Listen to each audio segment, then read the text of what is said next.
Na bahati mbaya au bahati nzuri, katiba ya Tanzania imempa rais mamlaka ya kuteua majaji, lakini halazimiki kutaja sababu za kwa nini kamteua fulani kuwa jaji. Ndio maana kuna kipindi rais wa awamu ya 5 aliwahi kumteua mkwe wake kuwa jaji.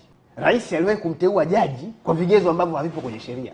Kwa mfano Kenya tu pale, ujaji mtu anaomba, yani zinatangazwa nafasi, watu wanaomba, wanaenda pale kufanyia usaili mbele kabisa ya umma, na umma unaalikwa kuja kutoa madukuduku yao, kashfa zozote ambazo wanadhani huyu mtu kwa kuwa na hizo kashfa hastahili kuwa jaji.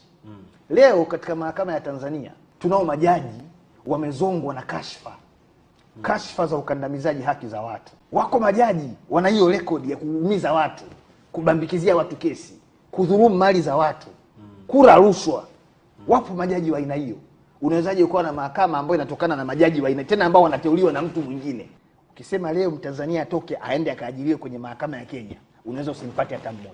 Mtanzania atoke akaajiriwe kwenye mahakama kuu ya Kenya kama jaji, unaweza usipate. Kwa nini? Sifa zetu ni nyepesi mno.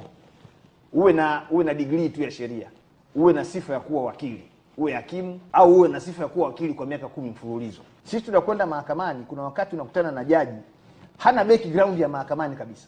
Alikuwa sijui mkurugenzi wa kilimo wapi huko. Kesho mnaamka asubuhi kateuliwa kwa jaji. Unaingia mahakamani hata taratibu zile hazijui. Kwa sababu wenzetu utoaji haki ni lazima watu wawe na confidence na huyo anayetoa hiyo haki. Kesho ukiwa na kesi dhidi ya huyo mkwe, alafu ile ni sehemu ya hiyo mahakama, unapata haki hapo. Tutangaze, waende pale watu wakashindane. Sio asubuhi tuamke Madereka amekuwa jaji. Ukichunguza ni mkwe wa rais, hata kama anazo hizo sifa. Lakini kwa sababu kapewa bila ushindani, watu wana kila sababu ya kutilia mashaka uwezo wa huyo mtu kuwa kwenye hiyo nafasi, na namna gani anavyoweza kuruka kihunzi cha mgongano wa kimaslahi. Lakini kama kuna chombo huru cha kufanya usaili kwa majaji, mchakato wa upatikanaji wa hao majaji upo huru, mtu hamuogopi rais kwamba anaweza kwa mfano leo ili utoke mahakama kuu uwe jaji wa mahakama ya rufani, anayeteua ni rais. Sasa wewe kama unaamua mashauri mengi dhidi ya serikali, kila shauri dhidi ya serikali likija, hata kama ni kwa mujibu wa sheria, serikali inashindwa, rais anaona huyu hafai kwenda mahakama ya rufani, anakuacha. Lakini ingekuwa utaratibu wa kupata majaji wa mahakama ya rufani, utaratibu wa kupata majaji wa mahakama kuu, utaratibu wa kumpata jaji mkuu, ni utaratibu wa kuomba kazi, kwamba sifa zako, rekodi yako, uzoefu wako ndio utakao kuhakikishia wewe kupata ile nafasi au kuikosa. Nadhani kwenye swala la kuhakikisha uhuru wa mahakama tungekuwa tumepiga hatua sana.